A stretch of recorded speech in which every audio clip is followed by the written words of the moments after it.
Hello and welcome to Deprogrammed with Keri Smith. Today is another Deprogrammed interview. I just wanted to thank you if you are a subscriber to the channel. If you're new to the channel, please consider hitting like and subscribe. We are still a relatively new channel. We do have our Deprogrammed book club is back. And we just did our first book selection. We've got another book coming up. If you'd like to join, you can find out more info at kerismith.locals.com about the book club. And we'll have links below. So I'm very excited about my guest today. I'm going to be talking with another reformed social justice warrior. I always love these conversations, finding out how people got out of the belief system I used to be in. I'm going to be talking with Christina Buttons. She is a journalist at the Post Millennial and an artist and a writer who lives in Nashville. Please welcome Christina. Hello. Hi. How are you today? Oh, good. I have a day off, so I'm just getting things done around the house. Oh, good. Well, thank you for your time, giving us your time and, coming on to tell us your story. And I know you have a very busy schedule now with the Post Millennial, so I really appreciate it. So I wanted to ask you first, like on this channel, I go through my story. People, I hope they've heard most of it by now if they watch Deprogrammed. But I was in social justice for about 20 years and I started waking up around 2016, and it was a really slow process getting out. And one of your pieces that you've written for, I think it was Colette, you talked about being a social justice meme maker. Can you tell me what that was about? And like, who were you? Who were you before you started leaving that belief system? Well, I grew up in California. I lived there most of my life, and I was always, like a California Democrat. Like since I was 18, I was registered to vote Democrat, and I did in every election so far. And it wasn't until the pandemic happened that I was, everybody was shuttered indoors, that I really started getting involved in politics. And that began with, like the cutesy social justice art on Instagram. That was sort of my gateway into a harder brand of activism. So you were making social justice memes and stuff during the pandemic, so very recently. Yeah. Yeah. I mean, I had always considered myself pretty moderate before. I mean, I was not about like the Me Too movement. I thought that was ridiculous. And I didn't even really like associate some of the social justice causes before with the Democrats or with the left before. Like I just sort of thought they were crazy people and ignored them.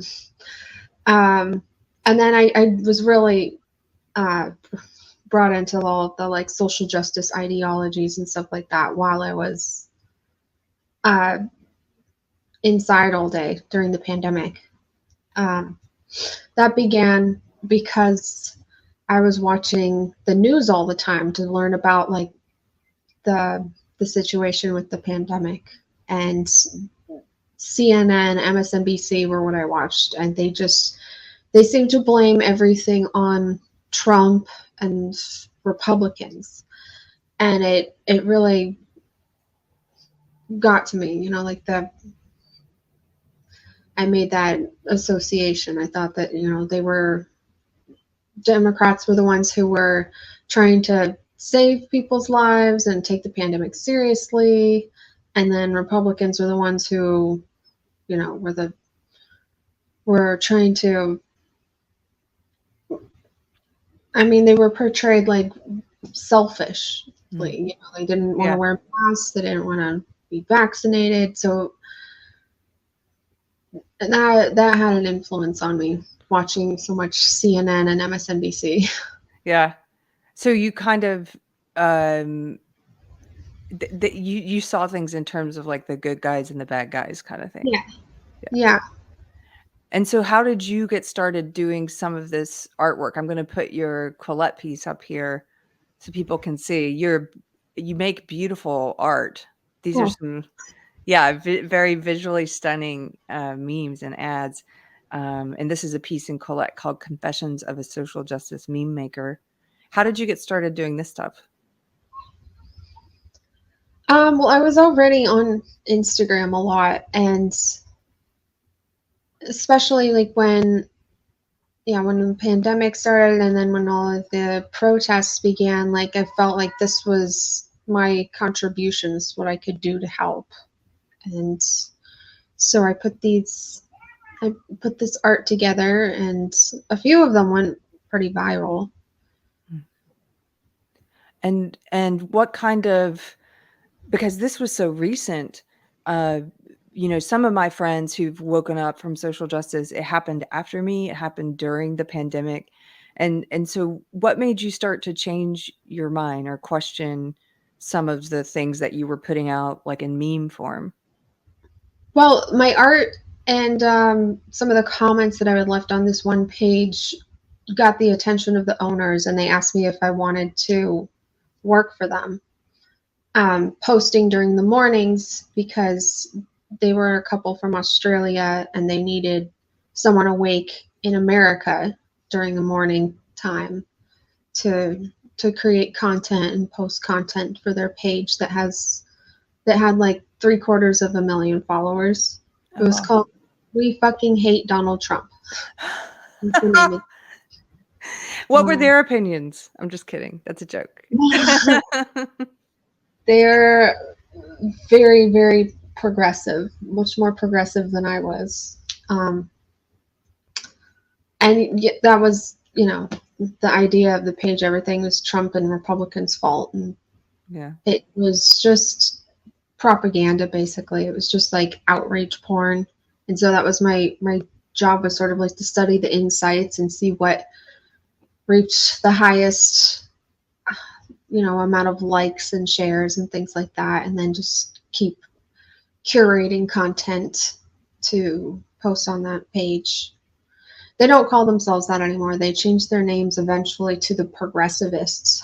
But it was after the inauguration of Biden that I kind of realized like they didn't really have any plan to change their name or stop turning out all of the outrage porn.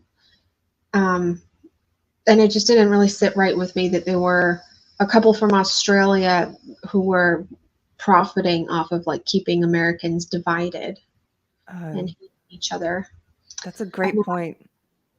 Also called racist by my coworker, who you may have heard of. His name is Fred Joseph, and he's kind of like an infamous race baiter. He like got a girl fired on Twitter because he she was at a dog park with them, and she's known as the dog park racist. I do know this guy. Okay. He's infamous, like just always looking for an opportunity that he can use to say is racism. Just always tweeting about how white supremacy is like the biggest threat to the world. And anyway, he had basically called me racist for I made a post about Candace Owens, and I referred to her like as Clandis Owens or something like that. And he and another activist girl with a big following had said that like white people can't make jokes at the expense of black people because it's racist. I'm like, I'm going after the fact that she's a Republican. That's what we do on this page, isn't it? And the owners were, they took his side. They said, well, we'll let a black person decide what is racist. And then I started thinking like, wait a second, like I'm not a racist. Why is this the big emergency? This is the big racism emergency that's happening right now. It's like you're going after people like me, and I'm just doing my job. So that's interesting because social justice people regularly call people like black conservatives like Candace Owens white Yeah, supremacists and try to say they're internally racist. So do you think if he had been the one to make that joke and to call her Candace Owens, that it would have yeah, been fine? Is that was that his point? that was his point. Yeah, that I'm not allowed to say that. I'm not allowed to criticize black people because it's racist. Was that the defining sort of moment for you? Was it a series of things that started to make you question? Yeah, that was the first sort of red pill, I guess. And I yeah, that was the first thing. And then I just started looking at things more critically. Like I realized too, like I'd never even like listened to a video of Candace Owens or heard her out before. Wow. I was creating this content because I was asked to, and I realized like how hypocritical I was being. And then that's when I just started looking into things a little bit more critically. Like I remember seeing a post about, from the ACLU, like anti-trans legislation, preventing kids from getting health care and banning them from playing sports. And then when you actually look into it and read the legislation, you think like, no, they're right. Like Yeah. it's, and then I mean, once I started seeing that, like all of these like cracks started appearing and all of these institutions that I trusted and the mainstream media, like I started seeing things for what they really were. Like CRT was a big issue, Hmm.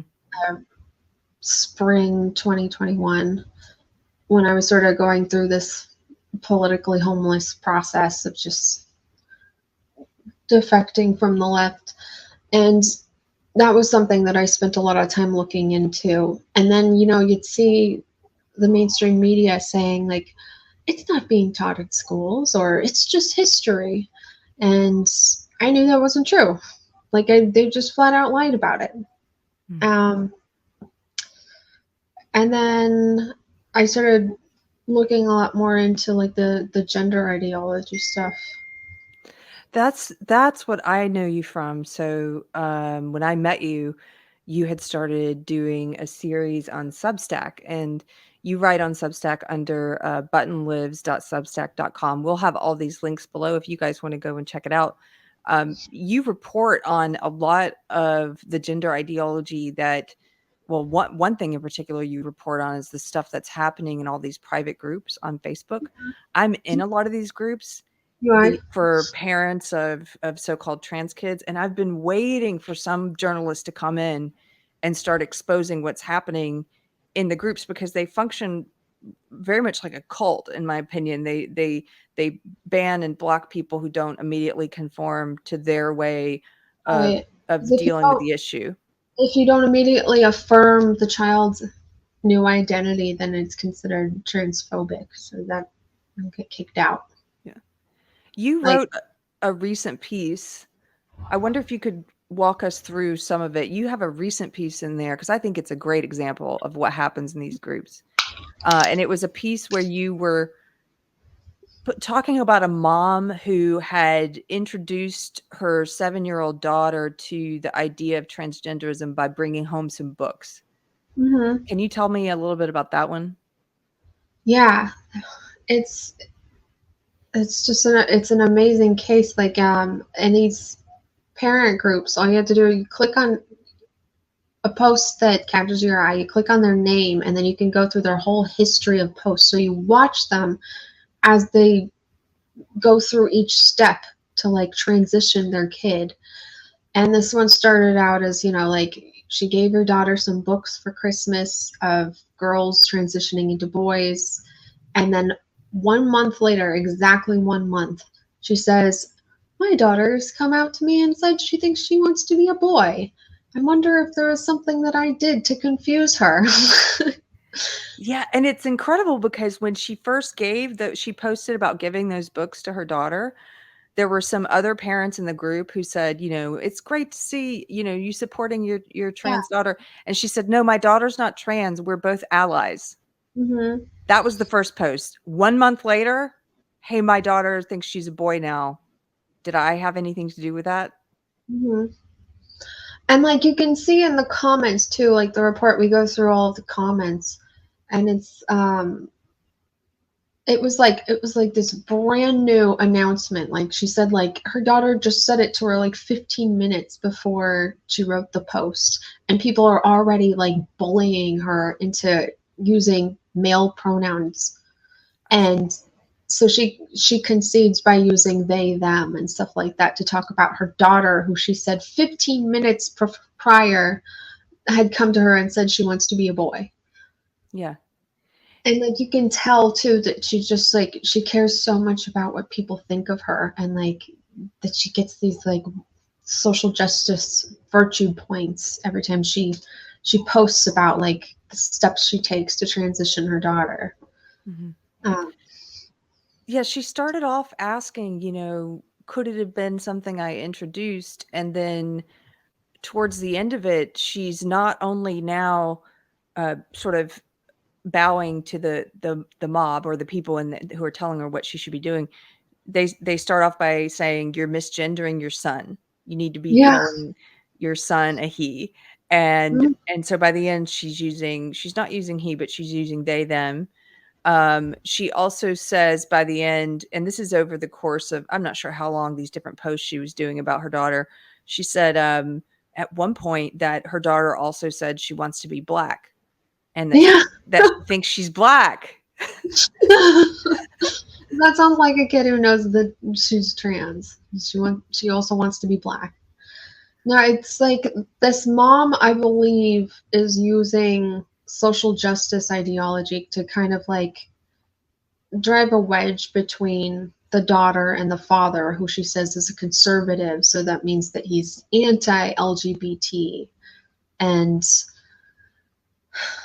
um, she's making like these decisions about her daughter's medical care and stuff like that without him. And uh, she refers to him as a bigot, all this stuff. Like it looks a lot like parental alienation syndrome to me. That's like it's a pretty common thing for like parents who are going through a custody battle, where she's using sort of social justice ideology to like bond with her daughter and like keep the husband, the father, from like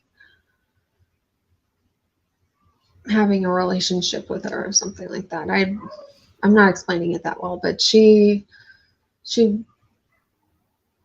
yeah, she's using social justice ideologies to sort of like bond with her daughter. And What are some of the you're making me think of something I noticed in the group, which is that there seem to be some trends in the group, or things that a lot of the posters have in common in these different yeah, groups.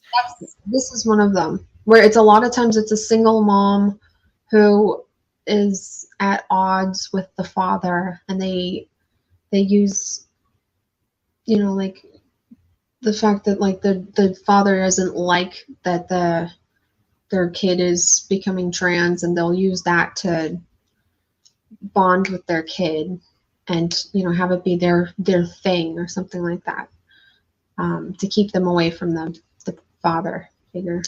It's something Yeah, I've noticed like, repeatedly. it's a lot of single moms, like you're saying. Yes, they usually speak of the ex-husband in a sort of a negative way, or outright call him names and stuff. Or I've noticed if the father is in the home, a lot of times the father is mentioned as being maybe not as on board as the mom, Mhm. and it's mostly. Have you noticed it's mostly women? It's mostly mothers. I don't see a lot of fathers in there Right. posting. It is. And like you definitely get the sense of that there's some like Munchausen by proxy going on. Like they like the attention. They like having a special kid who gets special attention from the schools, and they get all this praise online for, the steps that they take to transition their kid. Mhm.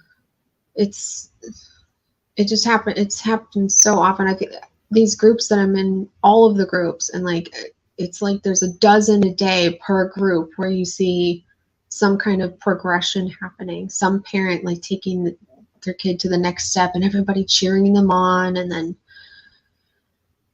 you see posts where, you know, they're reluctant to take the next step because they've been hearing things about, you know, puberty blockers not being a pause button on puberty or completely reversible and safe. And they say, no, like they all just pile on, like, no, you have to take this next step, otherwise your kid's gonna kill themselves. And like, it's Why do you care? That's what I've heard some people who are trans activists, they pose that question. What's your answer to that? Why do you care what's happening in these groups? because I would have been one of these kids. Like I'm exactly the type of person. When I was a teenager, like I was a tomboy. I had a lot of mental health problems. I was like in and out of hospitals for hurting myself. I was flat as a board, and I was younger than everybody else in my grade too. So everybody else was developing, and I was like, I felt like less of a girl. I felt like I didn't have. Um, I mean, I wore baggy clothes. I thought I got along better with boys, even though like I had no friends. Um, like I'm exactly the kind of target that social justice activists would have been looking for to transition. And when I read these like detransitioner stories, like I feel like I'm reading something that I wrote. And also like the connection to autism. Like I have Asperger's, and uh you're probably aware that there's like a lot of girls on the spectrum who are usually targets for gender ideology. Yes, I was gonna ask you when we were talking about the trends or the things in the group that seem to be a pattern. One of them I've noticed is that there's a lot of parents posting about their child has an autism diagnosis already, and now they're deciding they're trans. But the strange thing I've seen, maybe you've seen this too, is um, it seems like the ones in the group who are aware of this, that there's a high incidence of autistic children now saying they're trans, they don't view it as maybe the autism somehow making the child more susceptible to this idea that they could be trans. They view it as some kind of intrinsic link, like as if a statement of fact. They say, well, we know that there are more autistic people who are trans. Have you seen that? Yeah, I have. Yeah. Um, I just know, like, especially like from my own personal experience, like I was hurting when I was that age. Like I was trying on different diagnoses to see what fit, to find out what was wrong with me, because I knew I was different and I didn't get along with other people my age, and I wasn't functioning at the level that other people were at. And I was so awkward. So if someone had just merely like suggested to me that I could have been a boy trapped in a girl's body, I would have latched onto the idea. And I know I would have looked for confirmation bias everywhere to convince myself that I was trans. Mm-hmm. And that's how I see a lot of kids today, these young girls especially, that remind me of myself. Like they're hurting. They're looking for an escape. They are unhappy with their body like I was, and think that maybe if they become a boy, they'll feel better. They'll have a fresh start. They're just unhappy. Yeah. So I'm going to switch gears here for a second and ask you about what are some of the dangers? If this is this article, for example, that you wrote, and in some of the others, you mentioned some of those dangers with giving a child puberty blockers or cross-sex hormones, and even in some cases, they're doing surgery on minors. And sometimes the parents in these groups, they gloss over these things, or I've seen like in that one article where people kind of poo-poo that and they tell the parent, don't worry, it's very rare that people end up regretting it. Can you, just in case this video ends up somewhere where there's a parent watching who has a child who's considering medical transition, what are some of those potential dangers?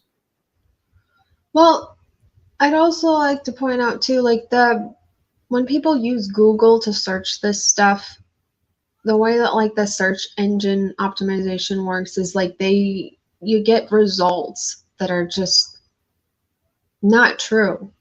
You know, Mm. like you'll get results about how there's like, you know, like a 1% regret rate or something like that, when it's just not true. Like they're they have a way, a lot of times trans rights activists, like they'll take statistics and then they'll misinterpret them, and then they'll use, you know, whatever interpretation fits their narrative to like prop it up.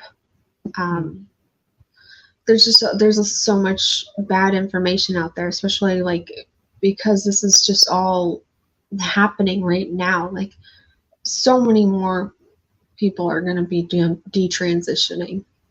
Like the information is just not out there yet. We don't have it yet. But um, with puberty blockers, one of the big problems with that is like when they say that it's completely reversible and it's a pause button, they're referring to like their on-label use. I mean, like there's puberty blockers on label or can be used to treat precocious puberty, and that's, you know, when a kid who's like 6 or 7 or 8 or something like that starts getting signs that they're starting puberty. They can go on these puberty blockers and then they come off of them when their real puberty is supposed to start when they're like 11 or something like that. But they're taking these like descriptions of puberty blockers saying that they're completely reversible, completely safe, just a pause button or something like that. And they're applying that to their off-label use, which is to treat gender dysphoria in adolescence, Mm. when that's not accurate at all. Like you can't say that it's just a pause button when you're going through rapid growth and development when you're 11 or 12 or 13 years old, when this is given to them. So let me just clarify this if I can, for anybody listening. So the on-label use is for something called precocious puberty. That's where they're starting puberty early. And Yeah, so the puberty blockers are used for just a couple years to delay the onset, but then they take them off and they go through puberty. That's right. yeah, But so what now they're using it for gender dysphoria, which is they're putting them on these to delay puberty indefinitely until they get on cross-sex hormones. yeah. And like what happens is like they're, so like if a boy is on puberty blockers when he's 10, 11, 12 years old, his penis is going to stay the size of a child. Hmm. Like that doesn't just catch up and grow. Like these decisions that kids are making, like they have no idea what is going to happen later, like when they're an adult. Like just imagine like a kid waking up realizing he's not really a girl, and now he has like a micro penis and is never going to be able to have an orgasm. Mhm. Kids can't consent to these kinds of treatments that they're giving them. Yeah. I mean, I think um, a great example of that is to go back to that mom that we were talking about whose daughter said, "I think I'm a boy," and then also said, "I think I'm black." I mean, that's how that's how, to put that much stock in a child saying that, so much stock that you would be willing to let them use medical intervention on their body. Um, yeah, I'm wondering what's happening, what is going on with all of these parents that they can't see through it. activists are telling them that kids know when they're as young as 3 years old that they're trans. And like, no, they don't. We've been trying to tell them it's not true.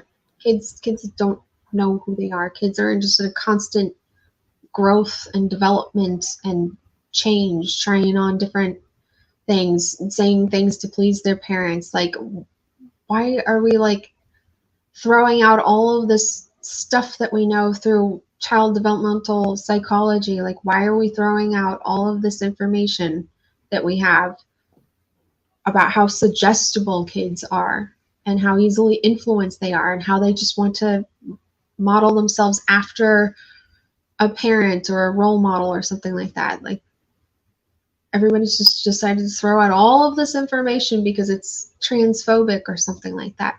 There's something called gender constancy theory, where you can take you can take this experiment on kids ages 3 to 7. There's this developmental period where, like, if a boy puts on a dress, he thinks he becomes a girl. There's this experiment you can do where you'll show a child ages 3 to 7 two dolls, a Barbie and a Ken, and Barbie has the purse, and then when you give the purse to the Ken doll, they think that Ken becomes a girl because he has the purse now. Like, it's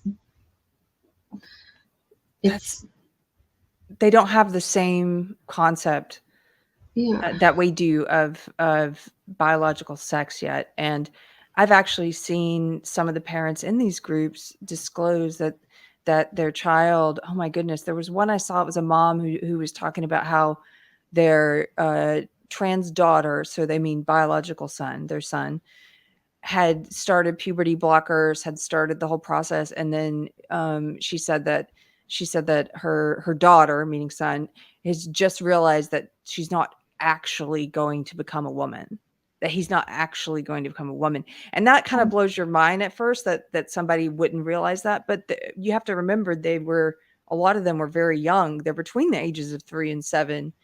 They probably think they're actually going to turn into, oh my God. Yeah. And that's not actually possible. But you've got these activists who are telling them that it is. And so, what do you think? I want to get back to your personal story in a second, but just on this issue, since you're doing so much research on it and a lot of writing on it on your Substack, where do you think this is going to end up? Have you thought much about the next few years, about what it's going to look like?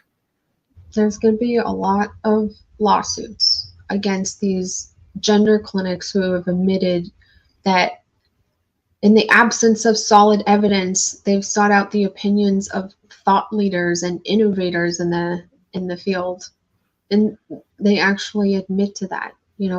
They say things like they want to put up minimal gatekeeping and roadblocks to getting young people into surgery and things like that.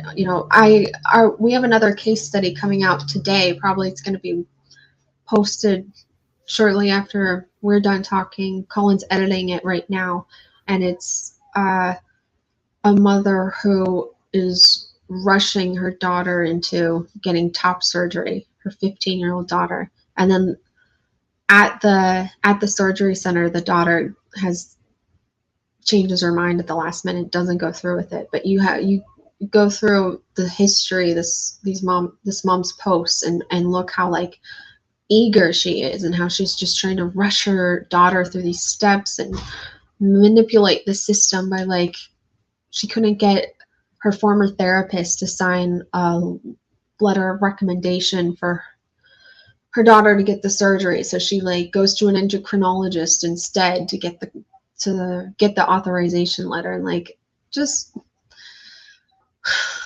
when she goes through her daughter's history too, she talks about how, like, it's only been going on for a year that she's decided that she's trans, and, like, she has just, like, this long history of mental health problems. And it's just sad. So we put these case studies together so that people can see, like, what's really going on, what we think is going on. I saw, I did a post just on Twitter about one of the patterns that I had seen in these groups sometime this past week. And it was one of the patterns you mentioned, Munchausen's by proxy.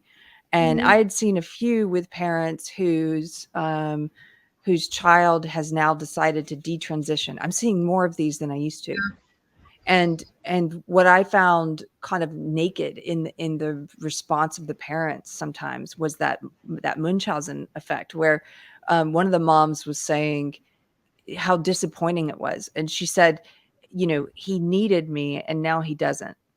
Or she said they. She still was using the they pronoun. They needed me and now they don't.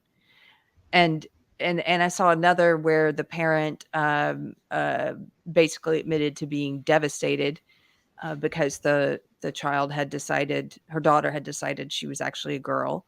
And she was interesting because she continued also to use the they pronoun in her post, but she expressed great relief that she wasn't going to be kicked out of the group for this now that her child is going to detransition, because it's almost well, why do you think that is? What do you think's happening with those parents? Oh, yeah. I think the attention is probably like irresistible to some people. Like if you think about like they probably don't have anything special about them, but then they get the opportunity to have a special child who is transgender and needs all this special attention from school and doctors and therapists. And I think there's definitely that element of Munchausen by proxy going on for sure. Yeah. They almost make it part of their identity, a lot of them. The one of those moms, I went to look at her profile. You're a trans mom, Yes. It was her whole profile. It was the trans flag is in the background. Her bio says cis woman, proud mom of a trans kid. It's all about being the mom of a trans kid. yeah, that's what social justice is for a lot of people. It's in place of an identity, you know. That's where you have all the things in their bio, Mm-hmm. you know. You've seen it all, whatever the current thing is. Well, so you were doing these memes on a really popular platform, pushing social justice ideas out into the mainstream, and then you started to have these questions and this waking up moment, and now you're doing something decidedly different. You're actually doing investigative journalism about social justice in the realm of gender identity. What was there any fallout for you with social circles or family, or what happened with you when you started changing your views? Not my family, but I mean, the platform that I built while I was working for that page had grown to like something like 33,000 followers on Instagram. And, you know, every post since sort of defecting from the left has caused me to lose hundreds of followers per post. So like in total, like can't even can't really put up a number on it because I've gained some followers back, but like I probably lost like 15,000 followers from uh, leaving the left. Yeah. It's just controversial things, that like there's only two sexes or we shouldn't cancel each other. That one a lot of people have a problem. No, we should cancel people. We're going to cancel you. And say things like, like not all Republicans are racist. I really believed that. That was something like what I ended up doing. I quit working for that page. I sort of took some time to like sit back and observe things for a little bit. But I also sought out other Republicans to talk to because I had never talked to them before. Yeah. I didn't know Republicans. To find out what they were really like. And lo and behold, I discovered that they aren't a bunch of racists. That is just something that the left uses to draw people to their platform. Mm-hmm.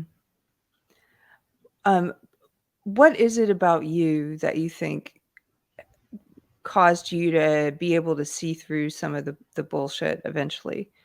Like, is there anything that you can think of in your personality or your background? Or, sometimes I ask people this question and they say, oh, well, I have family who escaped communism, and or I have a nature that's very anti-authoritarian. People telling me what to do. Is there anything that you can think of that? Because not everybody wakes up. Yeah. Some people in your position would still be making those memes even after they get called racist.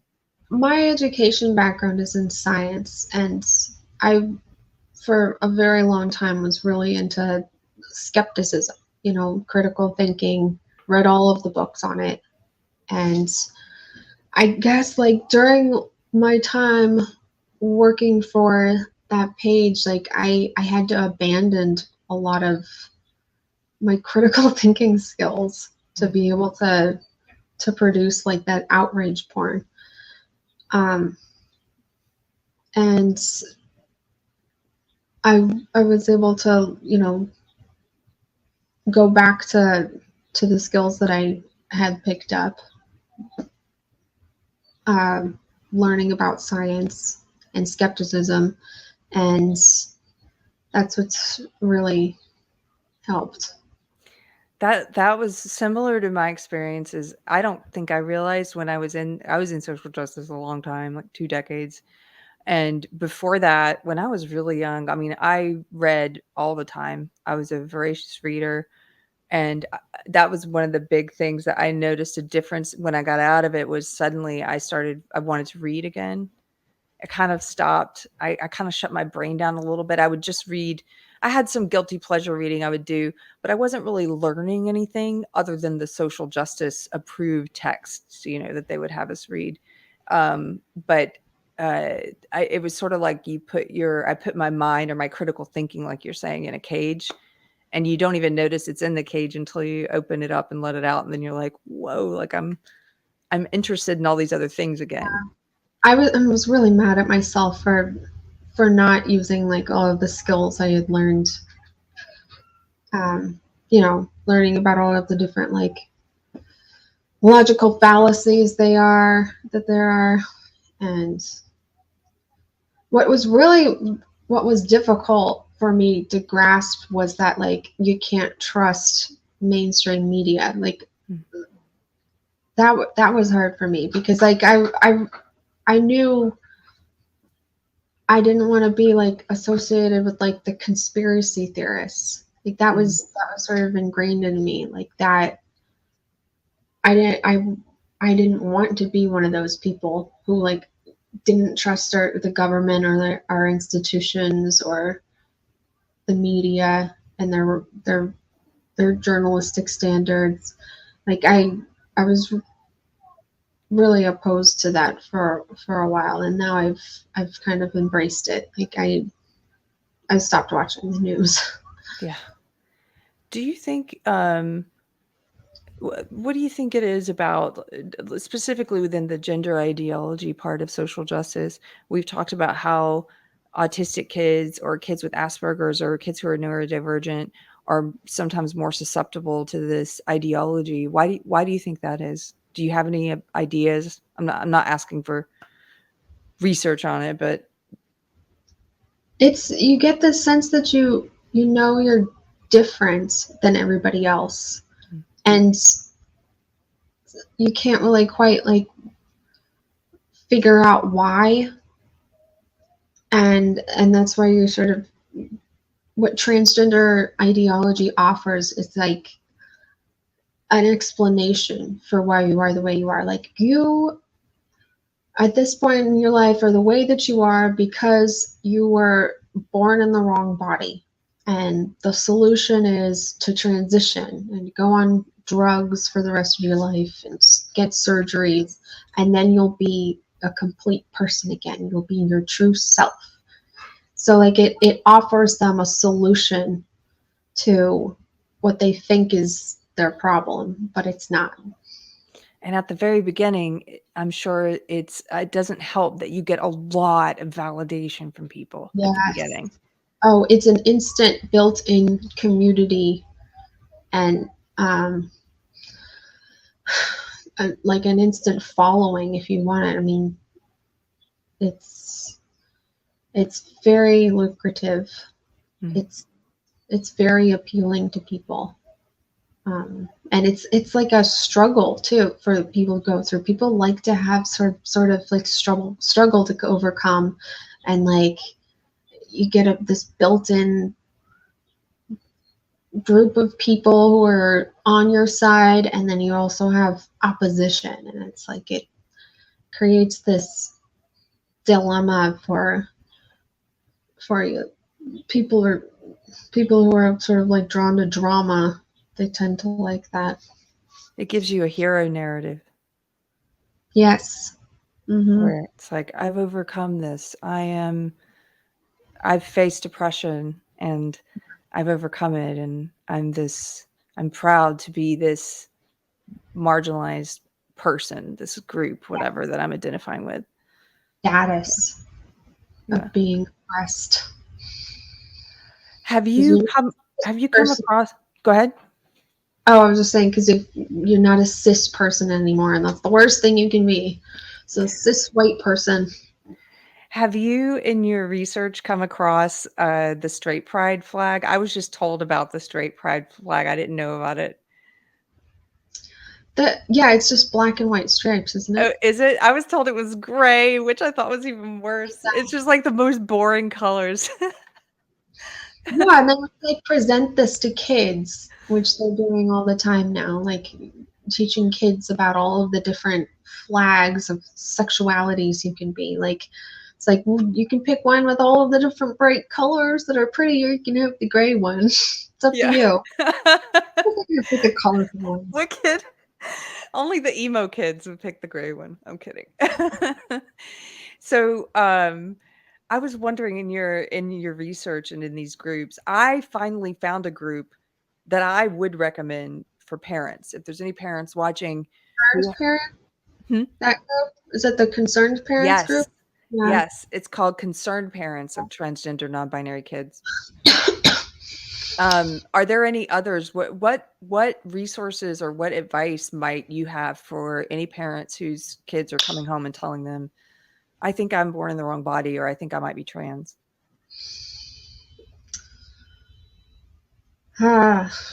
Well, there are a number of organizations where you can get better information from, like GenSpect, Society for Evidence-Based Gender Medicine, SEGM, that's what they're called.